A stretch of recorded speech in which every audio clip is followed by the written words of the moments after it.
DOH Secretary Pujalte, formal lang bumuo ng Council of Elders. Gamblers? Council Lakay. Council of... Elders. Akala ko gamblers. Wag naman ganun Lakay, Elders nga raw. Okay. Alamin natin ang detalye sa report ni RH9 Tina Nolasco. Tina?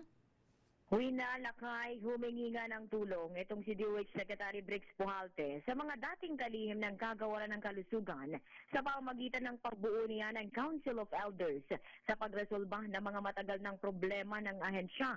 Sa isinagawang press briefing sa DOH Office of the Secretary sa Maynila ngayong araw, iniharap ni Pujalte sa media ang mga ito na binubuo ni Iloilo 1st District Representative Dr. Janet Garin, Dr. Manuel Dairita, Dr. Chita Roydica, Dr. Esperanza Cabral at Dr. Jimmy Galvestan. Ang kay Pujalte, kailangan niya ang wisdom o karunungan ng mga dating kalihim ng Department of Health para bigyan siya ng gabay sa mga susunod na buwan. Pabiro pang sinabi ng kalihim, sadya siyang nandamay ng mga dating health secretary para hindi lamang siya ang masisisi kapag hindi naging maganda ang solusyon. Pakinggan natin si Secretary Pujalte. Kami, kung ano lang yung nakikita namin, pipilitan namin mabigyan ng simpleng solusyon. Ganun din ang pananaw ko sa health. Kaya ang una kong ginawa, nagdamay muna ako ng mga dating health secretaries para hindi lang ako ang masisisi pag hindi naging maganda ang solusyon. Biro lang po yun. Kailangan ko ang kanilang wisdom, no? Ang kanilang karunungan para ako ay bigyang guidance sa mga susunod na mga buwan. No? Secretary Pujalte.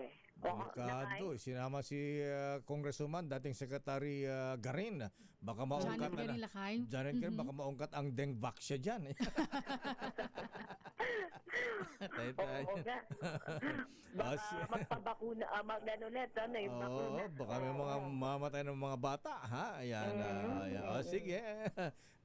Bago pa naman, let's give him a chance. Ayan, tignan natin kung sino ang madalas manalo, banker o player. Ayan. Wala pang isang buwan Lakay, di ba? wala pa. Sige, ayan. Kung malakas ba ang slot machine dyan, ayan. Ba't naman slot machine Lakay? Ayan, sana wish lang natin, isa lang naman ang hiling natin kay Secretary Pujalte. Puntahan, pasyalan, inspeksyonin ang mga Mona Lisa hospitals dito lang sa Metro Manila, ha?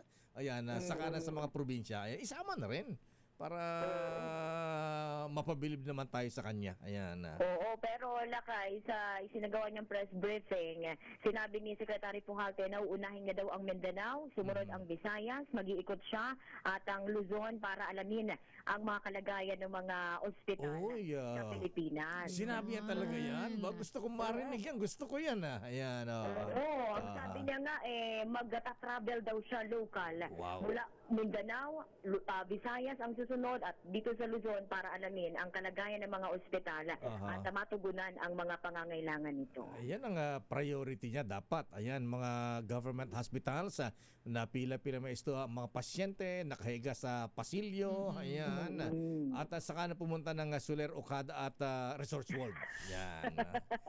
Tawa ka dyan, Lakay. Okay nga, Rod. Maraming salamat din. Kumusta ang panahon dyan? Malakas ba ulan sa Manila? Pabugso-bugso ang mahinang ulan dito sa Maynila at gutter deep lamang yung baha at mabilis din ang mga humuhupa. Pero sa ngayon, sa kasulukuyan, ay ambon ang naranasan dito sa Kalakhang, Maynila. Okay nga, Rod. Maraming salamat, Tina. Balik sa inyo, Lakay at Wina.